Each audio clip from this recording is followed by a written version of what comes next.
do we create the safe space for all of that to be felt? Because it deserves to be felt. This is The Deep Dive with Adam Roa. And how do we create the safe space for other opinions to be discussed?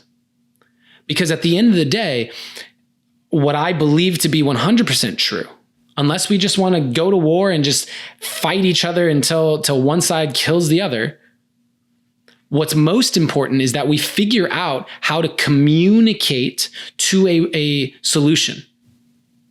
How do we communicate our way to a solution? That is where my come from is.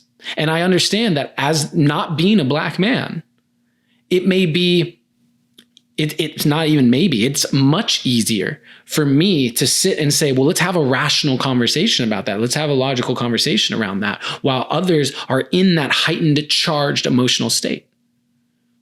And that's why I love Preston, because he's sitting there having a calm conversation about it, even though he's in that emotion. That's important. It's important for him to be able to be a role model for what's possible, even when you are angry, when you're pissed.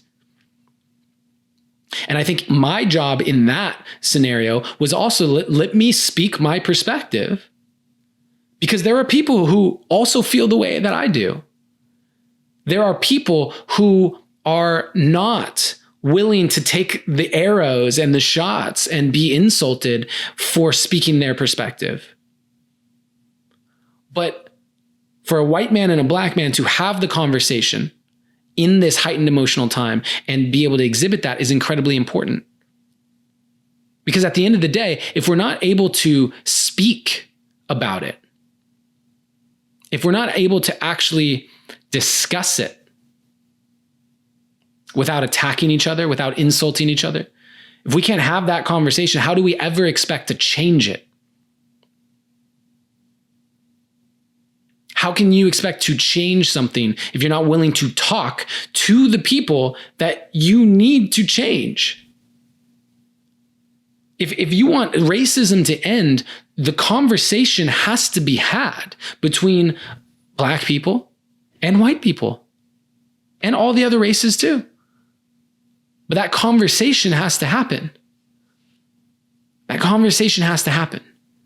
And so I believe everyone's feelings are valid. I believe every feeling that you've ever felt and will feel is valid and deserves to be felt. I think it's important for you to find spaces and places online, in person, on the phone, wherever, where you can feel those.